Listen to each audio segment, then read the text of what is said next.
Hi friends, நாம் இப்போ இந்த வீடியோவில் எதை பற்றி பார்க்க போகிறோம் அப்படின்னா, ஒரு முக்கியமான தருணத்தில் விராட் கோலி அவர்கள் தன்னுடைய விக்கெட்டை இழந்ததுக்கப்புறம் கௌதம் கம்பீர் ரொம்பவே கடுப்பாகிட்டாங்க. இதனால் அவங்க விராட் கோலி அவர்களை கடுமையாக திட்டினாங்க. ஆனால் விக்கெட்டை இழந்த விராட் கோலி அவர்கள் ரொம்பவே சோகமாக இருந்ததன் காரணத்தினால அவங்க கௌதம் கம்பீர் அவர்களிடம் எதுவுமே பேசாமல் இருந்தாங்க. ஆனால் சரியான நேரம் வரும்போது பார்த்திங்கன்னா விராட் கோலி அவர்கள் கௌதம் கம்பீர் அவர்களுக்கு பதிலடி கொடுக்கும் விதமாக தன்னுடைய ஆக்ரோஷத்தை வெளிப்படுத்தியிருக்காங்க. அது பற்றின முழுமையான விவரத்தை பார்ப்போம். இந்தியாவுக்கும் ஆஸ்திரேலியாவுக்கும் இடையே முதல் அரையிறுதிப் போட்டி நடைபெற்றுச்சு. இந்த சாம்பியன்ஸ் டிராபி தொடரின் முதல் அரையிறுதிப் போட்டியில் 2 அணிகள் மோதினாங்க. துபாயில் நடைபெற்ற இந்த போட்டியில் ஆஸ்திரேலியா டாஸ் வின் பண்ணி பேட்டிங்கை தேர்வு பண்ணாங்க.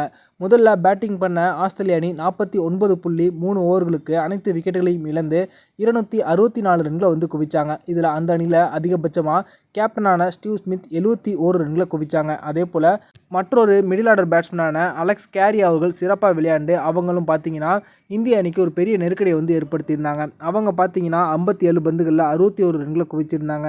இந்திய அணி தரப்பில் முகமது ஷமி சிறப்பாக பந்து வீசி 3 விக்கெட்டுகளை கைப்பற்றியிருந்தாங்க.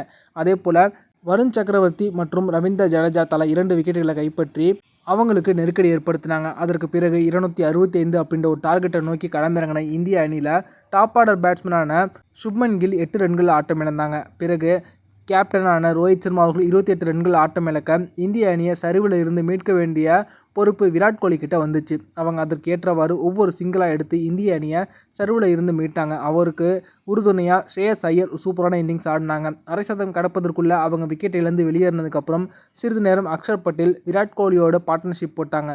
கடைசி கட்டத்தில் பார்த்தீங்கன்னா ஹார்திக் பாண்டியாவும் KL ராகுலும் இணைந்து அணியை வெற்றி பெற வச்சுட்டாங்க. 6 அடித்து ஆட்டத்தை நிறைவு பண்ண KL ராகுல் அவர்கள் 44 ரன்களை குவிச்சிருந்தாங்க. இதன் மூலமாக தற்போது கிட்டத்தட்ட 14 வருடங்களுக்கு பிறகு ICC தொடரின் நாக் அவுட் போட்டியில் ஆஸ்திரேலிய அணியை இந்திய அணி வீழ்த்தியிருக்காங்க அப்படிங்கிறது குறிப்பிடத்தக்கது. இதற்கு முன்பாக 2011ஆம் ஆண்டு ஒருநாள் போட்டிக்கான உலகக்கோப்பையின் காலிறுதிப் போட்டியில் தோனி தலைமையில் விளையாடிய இந்திய அணி ஆஸ்திரேலியாவை குவார்ட்டர் ஃபைனலில் வீழ்த்தியிருந்தாங்க அப்படிங்கிறது குறிப்பிடத்தக்கது.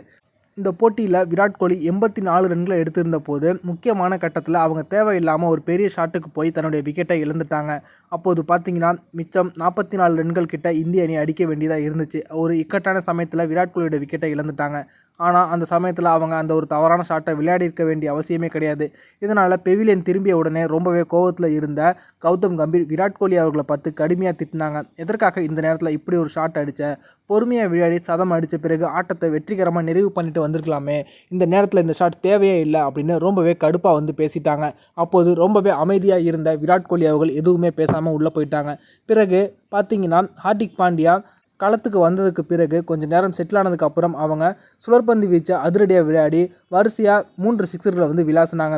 2 சிக்ஸர்களை தொடர்ந்து விளாசின உடனே பார்த்தீங்கன்னா விராட் கோலி அவர்கள் தன்னுடைய ஆக்ரோஷத்தை வெளிப்படுத்தி கௌதம் கம்பீர் அவர்களுடைய காதுகளுக்கு அருகில் போய் அவங்க கத்துனாங்க.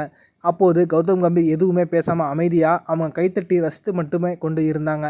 இது தொடர்பான வீடியோ மற்றும் புகைப்படங்கள் தான் தற்போது சமூக வலைத்தளங்களில் வெளியாகிட்டு இருக்கு. இந்த வீடியோ உங்களுக்கு பிடிச்சிருந்துச்சுன்னா லைக் பண்ணுங்கள், ஷேர் பண்ணுங்கள். நன்றி.